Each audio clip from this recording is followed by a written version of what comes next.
Lire les grands nombres entiers. Pour lire un nombre, il faut d'abord le découper en paquets de 3 chiffres à partir de la droite et de les séparer par un espace. Ça va faciliter la lecture du nombre et ça va permettre de repérer, en fin de compte, chaque classe d'unité de numération. Donc chaque espace va correspondre aux unités de numération, à la classe des 1000, la classe des millions, la classe des milliards. Alors prenons un exemple sur ce nombre un petit peu compliqué. Impossible à le lire. Donc je vais commencer par la droite et je vais mettre un trait pour bien séparer mon paquet de 3 chiffres. Et je vais poursuivre ainsi. À chaque trait va correspondre un espace. Et chaque espace va correspondre à une classe d'unité de numération. Donc là on voit bien les 1000, les millions et les milliards. Donc maintenant je peux le lire plus facilement. Ce nombre-là correspond au nombre 181 milliards 14 millions 140 801.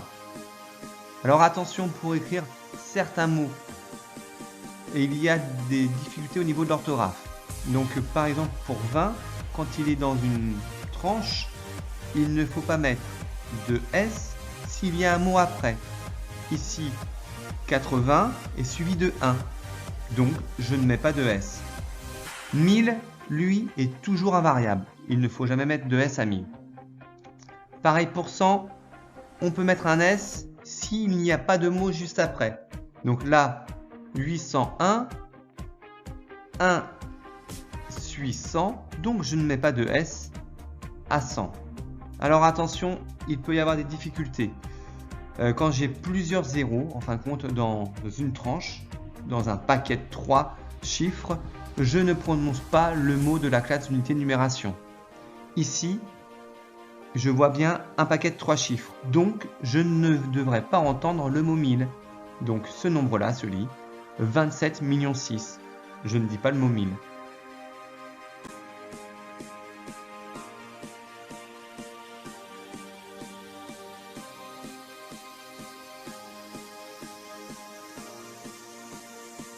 Deuxième partie de la leçon, écrire les grands nombres entiers. Alors tout d'abord, pour écrire un nombre, il faut déjà repérer les mots-clés 1000, millions, milliards. Ça va me permettre de placer correctement au bon endroit les différents espaces. On n'oublie pas, quand il n'y a pas d'unité à un rang donné, il faut écrire un 0. On peut même écrire 2 zéros ou 3 zéros dans le nombre écrit en chiffres. On peut aussi s'aider pour faciliter l'écriture en chiffres d'un tableau de numération. Alors prenons notre exemple. 59 milliards 200 millions 18 090. Je repère les mots-clés 1000, millions, milliards. Donc à chaque mot-clé, un espace. Quand j'entends le mot milliard, j'aurai forcément 3 espaces. Quand j'entends le mot million, 2 espaces. Et quand j'entends le mot 1000, simplement un espace.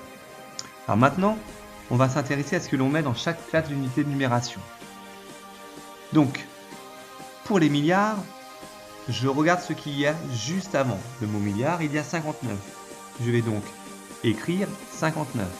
Attention, je n'oublie pas, dans chaque classe d'unité de numération, j'ai forcément 3 chiffres à mettre. Mais comme là c'est le début de mon nombre, le 0, le premier 0, est inutile.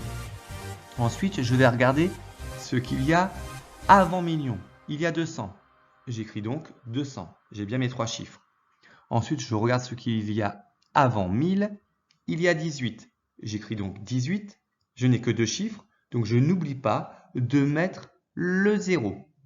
Ce 0 est important, et il a un rôle étant donné qu'il est à l'intérieur du nombre. Et ensuite, pour les unités simples, j'écris 90. Pareil, là je n'ai que 2 chiffres, donc je n'oublie pas le 0 qui est important parce qu'il est à l'intérieur du nombre. Alors donc j'ai donc 59 milliards 200 millions 18 090. On le retrouve avec le tableau de numération. J'ai bien 59 dans les milliards, j'ai bien 200 dans les millions, j'ai bien 18 dans les milliers et j'ai bien 90 dans les unités simples. Voilà, c'est la fin de la leçon, lire et écrire les grands nombres entiers. Alors vous pouvez vous entraîner avec le QR code ici présent, avec les exercices écrits, et j'ai remis des petites vidéos pour que vous compreniez mieux la leçon expliquée en classe. Voilà.